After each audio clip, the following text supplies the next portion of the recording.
who is running it today. He bought Lat Cement in 2004. In 2012, he bought Future Group's Patloon, which also used to have Big Bazaar. In 2018, he also bought Banani Cement. He bought Satya Saki, Tarun Talhani, Reebok and whatnot. Let me tell you, Aditya Birla Capital has its capital on finance, health, money, asset management, insurance, mutual fund pension, asset reconstruction, all these things, which is their business of money. Halco is very big for them. I will explain Halco to you. Cement is very big for them. Yes, Ultratech, Birla, White, which is number 3 in the world, is number 1 in India. Telecom is also theirs. Kumar Mangalam Birla is a merger of Vodafone and Idea. And Grasim is also theirs, which makes Line and so on. Don't you know that you buy Alan Solly clothes? Whose is it? Yes, it belongs to Birla's. Whose is Louis Philippe? House of Masaba Patloon is owned by whom? Peter England is owned by whom? Van Hazen is owned by whom? Fred Perry is owned by whom? Forever 21 is owned by whom? Hackett London is owned by whom? Reebok is owned by whom? Sabya Saki is owned by whom? Tad Baker, Ralph Lauren Jaipur. All these clothes that you buy are of different brands.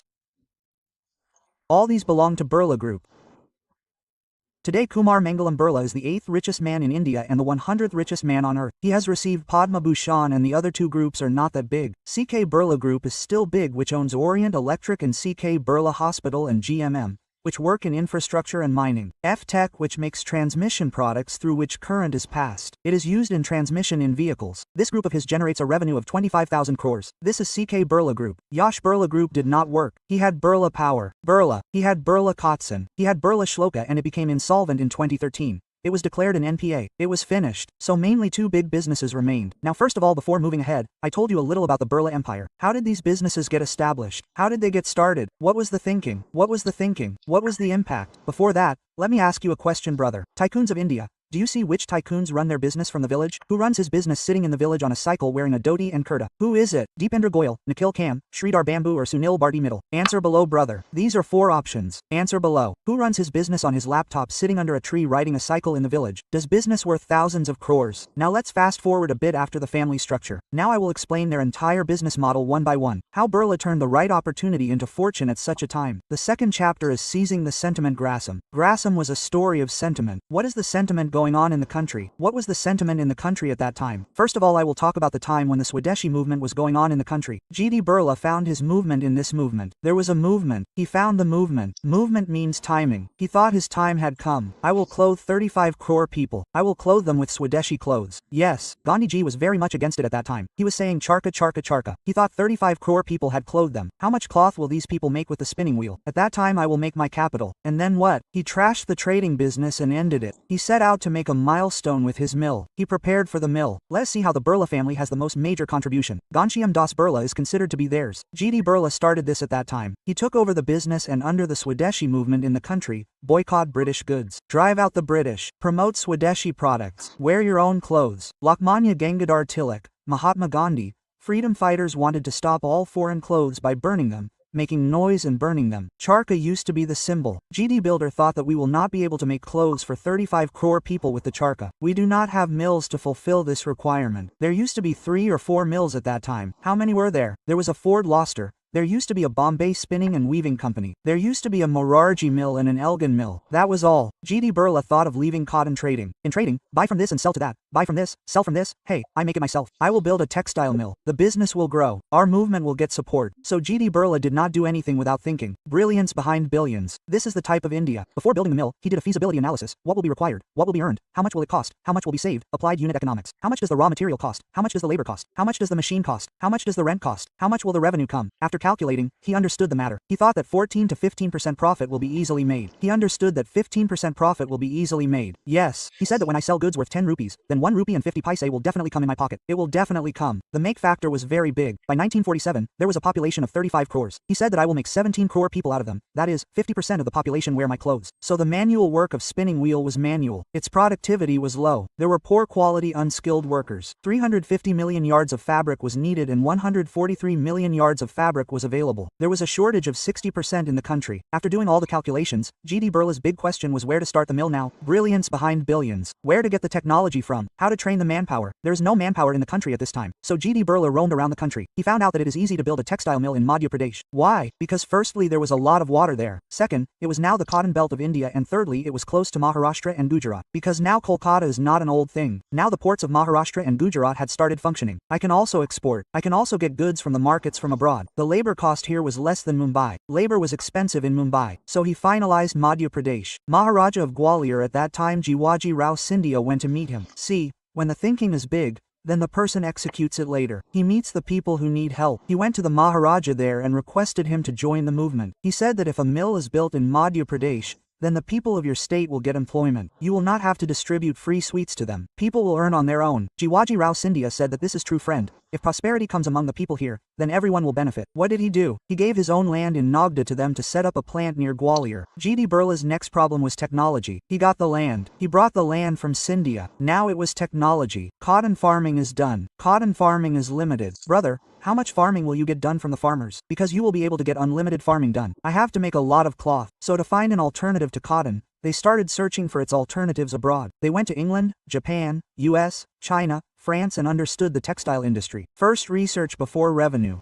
First research before reaching. They understood that there is a thing called viscose staple fiber. I will explain it easily. Viscose staple fiber is a semi-synthetic fiber. It is made from wood pulp. It is made from bamboo pulp. It is like cotton, but it is made from wood and bamboo pulp. It can be made in large quantities. It is used in clothes, curtains, sheets, bed sheets, towels, wipes, and today it is used in diapers everywhere. Should I explain the difference to you once? Should I do it easily? It is understandable in comparison. Natural cotton is understood and these people understand VSF. They have adopted VSF. It is natural cotton. Farming of cotton will happen only when the season arrives. It can be available throughout the year. It can be available all the time. It is not a 4-month production. It is a whole year production. Well, natural cotton does not mix with synthetic fiber, but you can mix it with polyester. You can mix it with warm clothes or woolen, mix it with linen, mix it with anything. So viscose tassel fiber was not used in many places. Well, when you ask if natural cotton absorbs color, do you want a red shirt or a pink shirt? If it is pink, which one do you want? You can buy any kind, blue, green, or if it used to take uneven color, it used to give a dull finish. It used to absorb dye very evenly. Viscose tassel fiber. What was the use of that? There were bright, shiny, good vibrant colors. Now what was the use of this? The rate of cotton farming used to fluctuate a bit. It is seasonal. Sometimes it would be more, sometimes it would be less, and sometimes it was not available in the season. Its pricing table was such that it was available throughout the year. G.D. Birla understood it. He compared it. LHS, RHS, left-hand side, right-hand side. Yes, and after comparing he saw that the right-hand side is better. So G.D. Birla brought technology from France. He also brought some people from France. He also brought manpower. He also trained his employees and by the 25th of August 1947 he had this entire mill ready. Grasim Gwalior Resin and Silk Manufacturing. Grasim started making high-quality viscose table fiber within the next 3-4 years. It became a very big brand in the Swadeshi movement. And the brand became so big. It became so big that people used to say that if the girl's side gets Grasim cloth from the boy's side, the relationship is confirmed. It is fixed. The relationship is fixed, isn't it, Baya? The marriage is fixed and Grasim cloth is given. It has become a status symbol. People started getting their clothes stitched, their shirts, their pants, their suits. Mahatma Gandhi said that Grasim mill is a milestone in India's development. Their mill, right? The cloth mill is a milestone. Jawaharlal Nehru said that Grasim has become the backbone of self-reliant India now. Clothes have started being made in India itself. Do you know what the benefit was? The result was like this. This is called earning billions from brilliance. Grasim became the global leader in production.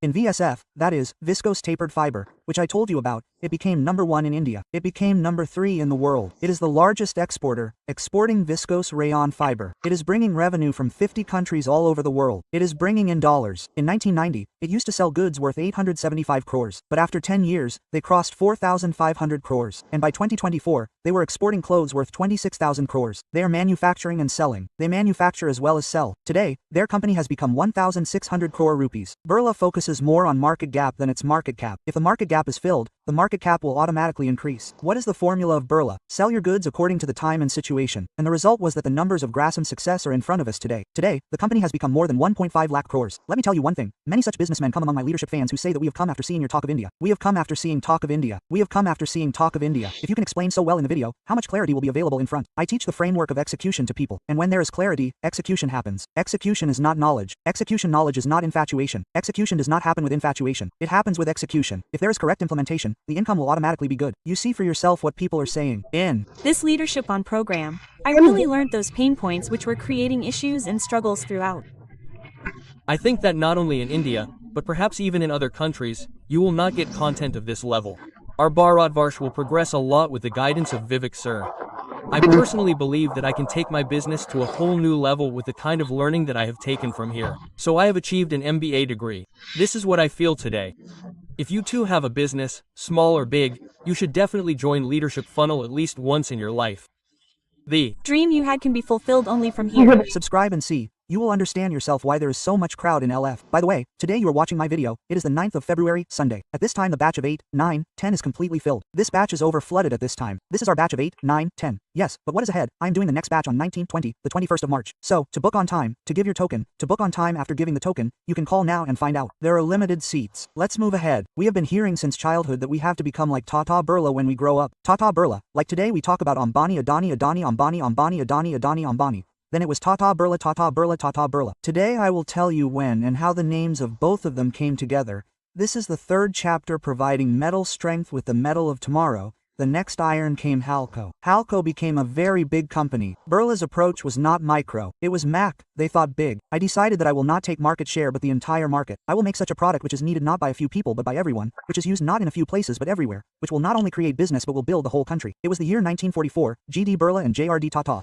I've already given the video of G. Road Tata in great detail. G. Road Tata has created the most number of businesses in our country till date. G.D. Birla and J.R.D. Tata met and made a roadmap for the economic development of India, which was named Bombay Plan, which later became the inspiration for Nehru's 5-year plan. First 5-year plan, second 5-year plan. The second 5-year plan was from 1956 to 1961 in which rapid industrialization was to be done. So G.D. Birla and J.R.D. Tata both had a huge contribution in this. Birla and Tata came together from here. G.D. Birla knew that infrastructure is needed for the long-term growth of the country. If IITs, AIIMS, railways, highways, airports are built then the country will progress. And what is needed for that? Iron is needed, copper is needed, aluminium is needed, and the government was also giving subsidy for this for the metal business. So, G.D. Birla saw an opportunity. Iron is being used mainly in infrastructure and there are already big players in it. One is Tisco, who is TISO, which later became Tata Steel. Tata Iron and Steel Company Tisco was formed in 1907 and there was another company called Indian Iron and Steel Company and G.D. Birla was the first one who found an alternative to cotton. He found an alternative for cotton. This time he said that he would bring an alternative for iron. He worked on aluminium. He said that everyone is working on iron. What is iron? It is of very high density and is very heavy. It cannot be transported. Aluminium is lightweight. It can be transported easily. Iron rusts. Aluminium does not rust. There is an oxide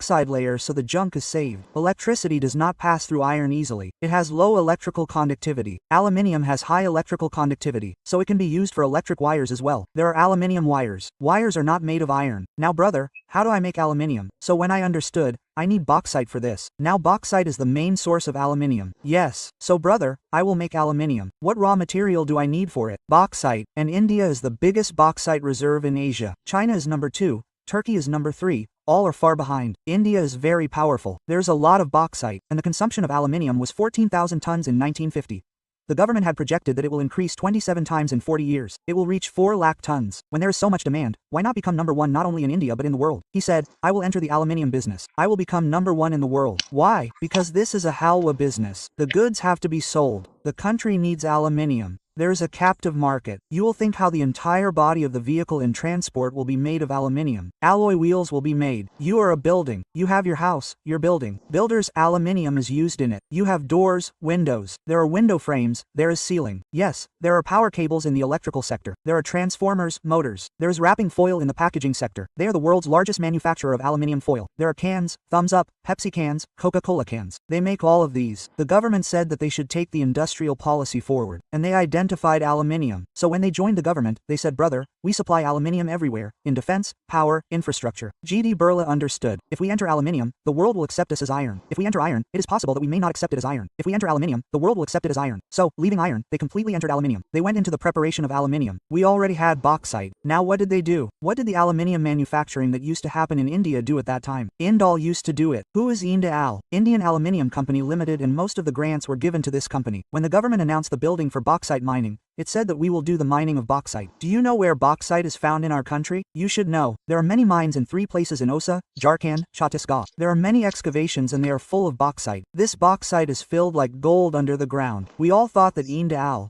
which is already a company associated with the government, will get the building. But wherever G.D. Birla used to enter, he used to come fully prepared. He went to many countries like Canada, UAE, Russia, China and did a lot of research on bauxite mining companies. Did a lot of research. Research before reaching, research before reaching, research before reaching. We surveyed the market. The most advanced company in the whole world in bauxite mining was from Canada. Alcon Aluminium Company of Canada. Alcon. What did GD Birla do? I brought their Elkin technology. What was there in this technology? I make it easy. I make it very easy. If you don't understand anything, you will understand my case studies. This one. What is this? It is the technology of India. The brilliance with which I have earned billions. Go and understand from technology that, brother. What do I have to do? The bauxite stone. To heat that stone. It is called advanced bare process. Bare means to heat it. And what do I have to extract from it? I have to extract aluminum oxide powder. We are this stone and I have to extract aluminum oxide powder from the stone. And what do I have to do with that powder? With that powder, I will use extrusion technology. That is, with that powder, I will give any good cross-sectional shape. If you want to give the shape of a pipe, a road, any shape, I will give it. That is, I have made and brought the entire process of making pipes and roads from the stone extracted from the mine. Now what to do? I don't know it, but someone in the world knows it. Bring it. And due to the technological age, there was a possibility of winning large-scale mining operations and GD Birla won and formed Hindal Alco. In 1958, preparations for Hindal County started. GD Birla was fully prepared to enter aluminium production when the raw material had come to him. He got bauxite. Now he needed big orders. He was looking for orders for aluminium production. Look at Uttar Pradesh. At that time Uttarakhand and Uttar Pradesh were one. It was the largest state in the country. What did he do in that? After mining bauxite, his market credibility had increased. He started extracting bauxite. He took advance order from the Uttar Pradesh government and bought land in Renukut. Now where is Renukut? It is connected to the border of Chhattisgarh, Jharkhand and Bihar. Bauxite is coming from there.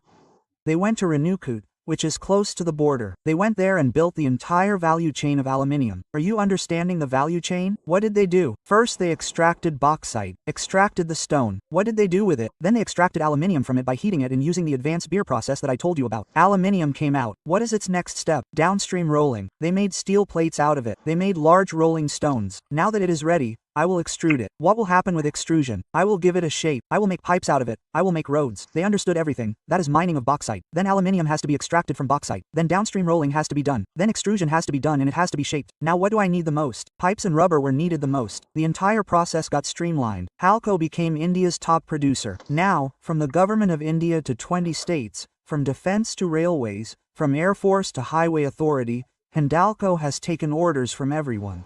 And whether it is ambassador car or aeroplane or shuttle going to space or cold drink can or aluminium foil used in kitchen, Hindalco started making everything. What is the difference today? What is the result? Today it has become the #1 value-added product player in the world. It has become the #1 aluminium recycler. It has become the most sustainable aluminium company in the whole world. Whatever the builder has thought, he has done it. We are this brilliance which gives billions. You will learn mindset from here. When there is mindset, isn't it? Only then will you get skill set. Is it not? Only then will you get revenue set. Brother, do you know what is the issue today? Today everyone is after number set. Number set will come only when mindset comes. And they became #1 not in India but in the world. Today they did a revenue of 215,000 crores in 2004. 215,000 crores revenue. GD Birla, along with being a freedom fighter and business icon, passed away in 1983 but left behind his legacy. After his death, his grandson Aditya Birla took over the entire world and after Aditya Birla, Kumar Mangalam Birla was in the habit of looking for alternatives. He used to say that he would not go into something that everybody else was involved in. Birla learned how to do big business by looking for alternatives and coming out of the mainstream. He thought that he did not want to chase iron and get into the trouble of doing so. He went and found an alternative in the textile business within Grassam. In the iron business, he found an alternative for aluminium instead of iron. And what would happen from that? I will earn crores from bauxite. He brought bauxite and earned crores. Now we move ahead. Further, the fourth business they built was connected related complementary diversification ultra tech cement. Let us understand what this is. What are connected related complementary businesses? For example, if a restaurant also provides catering services, if a coffee shop also makes a bakery, if a photographer also provides printing services, if a car dealership also provides auto insurance. These are connected related complementary businesses. We can also bring HDFC Banking, HDFC Life Insurance or Zomato Food can also deliver groceries like Blinkit. Adani Enterprise can also generate power from coal or Paytm can also go into money broking through payment solutions. Halco. At this time, Halco had vendors, wholesalers, distributors. Hindalco's goods were being sold. Its aluminium was being sold all over the world and in the whole country. It was selling to captive customers. Today, they were manufacturing for everyone. They were already providing aluminium to everyone. But many of those who need aluminium also need cement. This is a connected, related, and complementary business. It is a tool to buy goods. Birla thought that if there is so much demand, why should I delay? There should be no delay in front of demand. So Birla's business mind thought that the car is growing due to aluminium. So where will it run? Car. It will run on the road. Cement is needed for the road. Aluminium windows and doors are being made. But where will it be installed? Made of cement. It will be installed in our homes. Where aluminium windows and doors are being installed, brother, the house will be built first with cement. Only then the windows and doors will be installed. So I will also sell cement. Birla already had government clients. Up government, MP government, Indian Railways, Highway Authority, all of them need cement together. How will the Highway Authority build the highway? It will build it with cement. If the MP government is building houses using their aluminium, Up government is building houses, then cement is needed to build houses. Indian Railways also need cement. After Grassam and Hindal, Birla's got a chance. Magnet found a new opportunity for them, and this opportunity was the growing urbanization, because urbanization was happening. Urbanization was happening. Villages were being converted into cities. Industrial development war was in full swing. Industry will be built. Cement will be used. Now the time had come to strengthen development and establish their empire. From here their next hero product entered, and its name was Vikram Cement in the beginning. There was no Ultra-Tech Cement yet. Vikram Cement. Till 1980, the entire cement was controlled by the government. What happened in rapid urbanization 1980? Residential commercial construction was happening a lot. High-quality cement was needed, but government-owned plants, that demand cannot be met by companies, not by the government. It is the government's job to run the government. Companies will be run by private players. They knew that we cannot make cement. What did the government do in 82? The cement industry was deregulated in 1982, and after deregulating, he said that private players should come into it. In 1986, the government spending was already 6 to 8% of GDP on infrastructure. That infrastructure has to be built. Today's government, this current NDA government, also focuses a lot on infrastructure. You know that Gadkari ji has built so many roads and people call him Roadkari. He does not even call him Gadkari. What did the government do at that time? They brought some new schemes. I am talking about that time. You must have heard the name of Housing Urban Development Corporation HUD in 1980.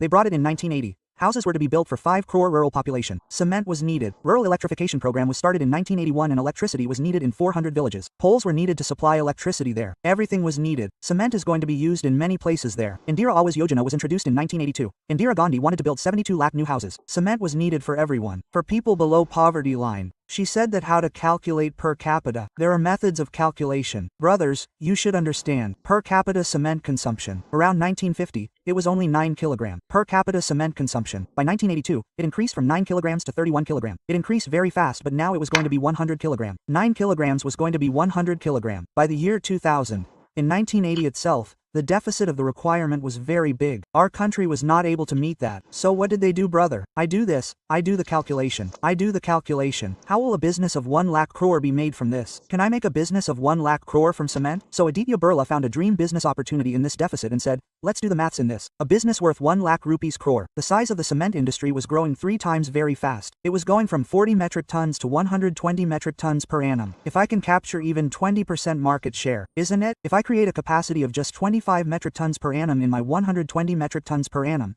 then my gross profit is 25%. Aditya Birla understood that now I should go into the cement business. And what do I need to make cement? I need raw material. What did he always do? He used to capture the entire value chain till the end, like he captured aluminium earlier too. First he bought the mining of bauxite. He also made aluminium rolls. After making the rolls, he made roads and pipes and started selling road pipes. Similarly, he said that I need limestone for cement, and limestone is in Madhya Pradesh. So he went to Madhya Pradesh and set up a cement plant near the limestone reserve.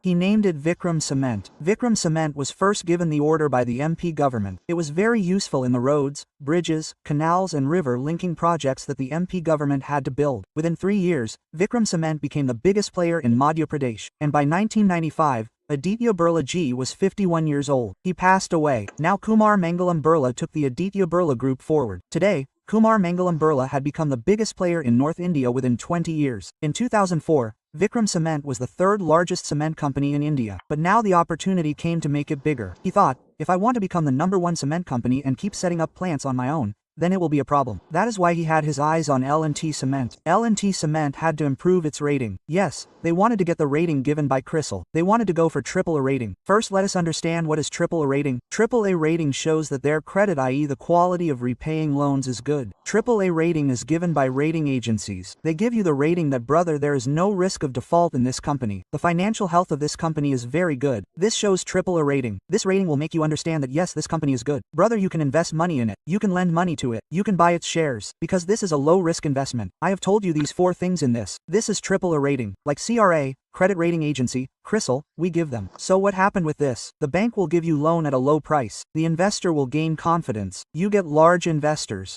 You have a strong negotiating power. So now when I want to buy something from the other person, first understand his need. Birla saw that he needed this right now. He needed L&T Cement. So he needed money. What do? I buy L&T Cement from him. Firstly, I will become double the size. Firstly, I will become number 1 directly. In cement, in India, as soon as he bought L&T Cement, Aditya Birla took 51% shares in L&T Cement, under 2,200 crores, and named it Ultratech Cement. Now L&T Cement and Vikram Cement had merged. Ultratech Cement had become the biggest player. It had become the 3rd largest in the world. Birla had thought of 1 lakh crore in the cement business. Today the company has become 3 times more than that. 3,10,000 crores. He has become the biggest in cement. I believe that if you learn this brilliance, then billions will come. This is the Tax of India series for you. You will not find comedy here. Well, I know that people will find my video long, but it is not my fault. It is Aditya Birla's fault. He has built a company worth almost 10 lakh crores. Now if I had to give the account of a small stall or a tea stall, I would have made a 30-second reel and given it. If you want to understand such a big account, it will take a lot of time. Let's move on to the 5th chapter. Capitalizing on capital demand. Aditya Birla Capital Limited was born from here. This is my 5th chapter. Understand quickly. What does a person need to live? Roti, kapda, makan. Yes, he had already given clothes. Grassam was ruling everywhere. Ultratech Cement had also come for houses. It was a super hit. Now do we need money for bread, for livelihood? We need funds, we need investment. Birla was an opportunity seeker. He was an opportunity scanner. He used to look for opportunities. Missing an opportunity means billions are missed from business. And business is missed from billions. Meaning, billions were minused from the business. Missed, minused. He said before others notice him and he makes his wealth. In the textile, cement and aluminium business. So I have made billions. Birla got the opportunity to earn crores. He found another new opportunity. A new base for business in which he will make big investments and now make money by giving money. Aditya Birla Finance came. Former Prime Minister Manmohan Singh brought LPG in 1991.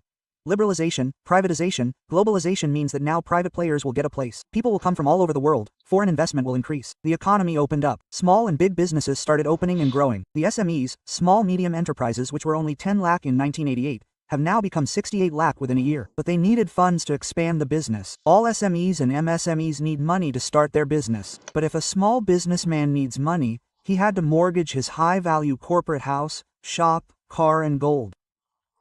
A lot of documentation was required. There had to be a formal credit history which was not available. Till that time, the credit history linked to the PAN card was not visible. It was a slow process, a hectic process. One had to make rounds. Keep making rounds of the clerks. Keep going from table to table in the clerks' offices. And he said that, brother, it is happening in big cities, but in semi-urban areas and rural areas, small businessmen go to moneylenders. If I end the business of moneylenders, which trap you in the debt trap of debt, I capture the business of moneylenders by formalizing it. I create NBFCs. NBFCs started growing. The NBFCs, which were 7,000 in 80s, became 38,000 by 90s. NBFCs started growing very fast. Non-banking financial corporations, which are not actually banks. In 1985, 5% of the money that was in the banks was in NBFCs. By 1995, within 10 years, the market's money in the banks had increased from 5% to 24%. Its meaning became clear. I am getting indications that NBFCs are growing. In this growth potential, Aditya Birla saw a new business opportunity that he did a feasibility analysis in this. He understood the business model of NBFCs. If 1,000 rupees is being earned, then 350 rupees is being saved. 35% margin is very good for this business. When the feasibility analysis was done, he applied brilliance. Well, what is there in this? Aditya Birla had already worked with his grandfather G.D. Birla in UCO Bank, so he had an understanding of banks. He already had an understanding of